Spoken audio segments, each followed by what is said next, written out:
नमस्कार. दिनांक 20 जून.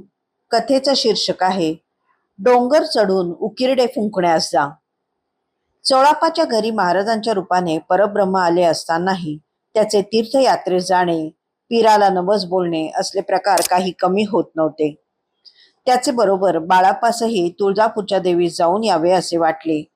पण महाराजांनी वरील प्रमाणे तिरकस उत्तर देताच बाळाप्पांनी आपला बेत रद्द केला. चोळाप्पा मात्र देवीला जाऊन आला. चोळाप्पा महाराजांचा अंतरंग शिष्य. जैसे असावे पुत्र पिता, तैसे आम्ही जन्मसाता. जीवींचा जीव हा तत्वता, चोळ्या माझा, असे खुद्द महाराज चोळाप्पाविषयी म्हणत.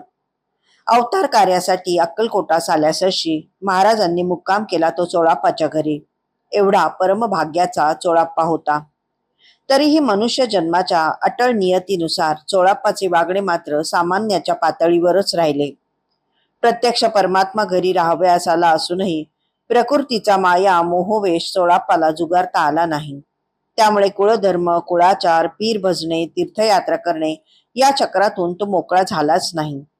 बाळाप्पांवरही महाराजांचे अतोनात प्रेम, रूढींच्या आणि कर्मकांडांच्या प्रभावातून त्यांना मुक्त करण्यासाठी महाराजांनी अनेकदा बोध उपदेश करून घडवलेले आढळते.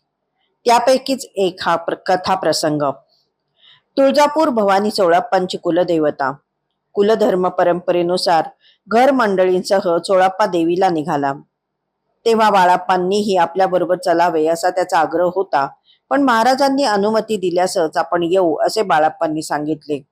देव देवी तीर्थयात्रा आपणही करावयास असे मनातून वाटले तरी भीड, संकोच, भीती यामुळे बाळाप्पा महाराजांना विचारायला घाबरत. याचाच अर्थ बाळाप्पाही कर्मकांडातून मुक्त झाले नव्हते. अनुमतीसाठी ते दोघे महाराजांसमोर गेले तेव्हा त्या दोघांकडे पाहत महाराजांनी एकच उत्तर दिले, डोंगर चढून उकिरडे फुंकण्यास जा. महाराजांच्या या तिरकस बोलण्याचे मर्म बाळाप्पांनी जाणले. कर्मकांडाच्या क्षीण मोहाचा एक धागा बाळाप्पांनी मनात धरून ठेवला होता तो या शब्दांनी तटकन तुटला. माझे कुलदेव कुलदेवी, माझे मायबाप, बंधू, सखा, सोयरा, आप्त सर्व काही महाराज आहेत असा निश्चय त्यांच्या मनाचा झाला.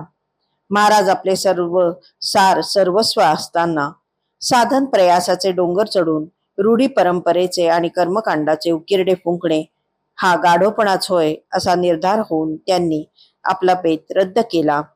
चोळाप्पा मात्र देवीला गेला. गुरु आज्ञा श्रेष्ठ मानून केवळ त्याचेच पालन करावे. गुरुहून मोठे श्रद्धेय जगात अन्य काही नाही याचा बोध बाळाप्पांना त्यावेळी झाला. हाच बोध आपण सर्वांना सुद्धा आहे. न गुरुरधिकम न गुरुरोधिकम न गुरुरोधिकम हेच खरे. धन्यवाद.